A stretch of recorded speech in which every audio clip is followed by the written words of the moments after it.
tayong ginger. Kailangan po kalahati ng ating kamay.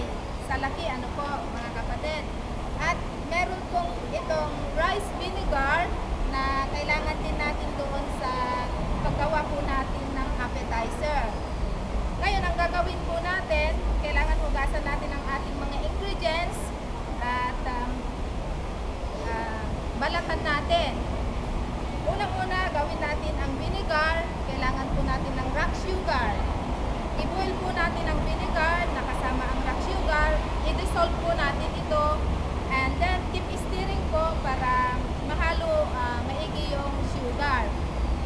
Kapag na-dissolve na po yung sugar, i-set aside po natin yon, palamigin for later use po. Ngayon, una, gagawin natin yung patatas. Mga kapatid. Pipil off natin yung balat. Pagkatapos po, habang gagawin po natin, balatan po natin yung patatas.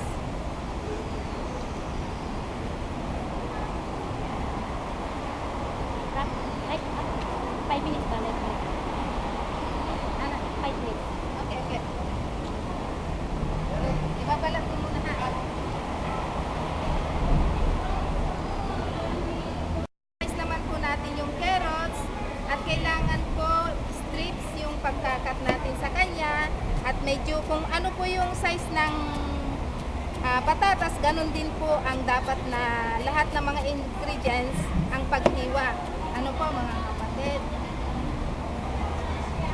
Ito po. Ngayon, yung gagawin po natin dito sa ginger, since naman po yung ating ingredients ay strips din po, hiwain po natin siya ng manipis. Ganyan po. And then,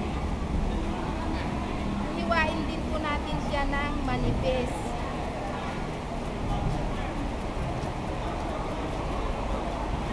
Tapos, paghalo-haloin po natin sa lahat ng ating ingredients. At isunod po natin itong shallot. Yung paghiwa ng shallot, kailangan din pahaba, mga kapatid.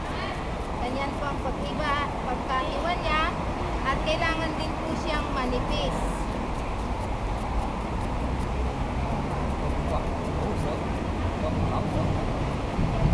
Nako. Lalagay natin lahat sa mga ingredients natin sa isang bowl and then imimix na po natin lahat. Ito po yung ating bell pepper. Kailangan po ang bell pepper, green lang po ang kailangan natin dito since meron naman na po tayo ditong carrots para dun sa color ng ating gagawing appetizer. Ito po yung ating patatas.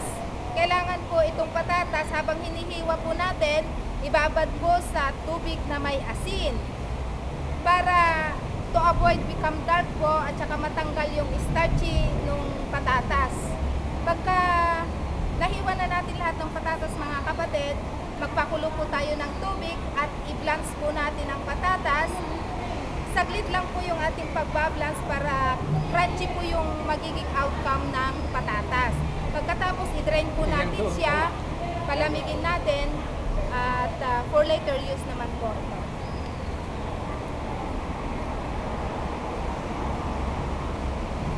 Ngayon ang gagawin po natin, magpapakita lang po kami mga kapatid kung paano gagawin itong Shanghai potato carrots appetizer. Ngayon halu-haluin po natin.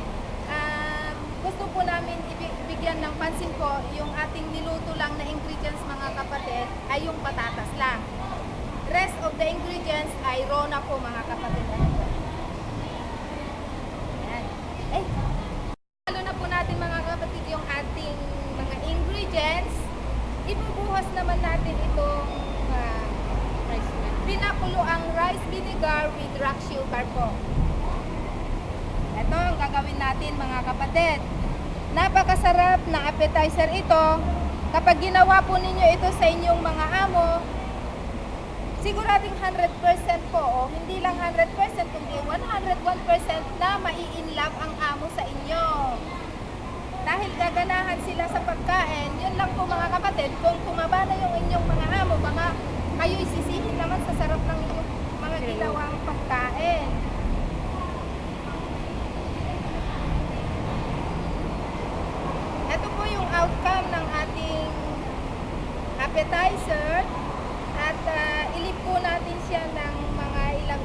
po para ma-absorb po yung suka at magkaroon po ng lasa yung ating mga ingredients.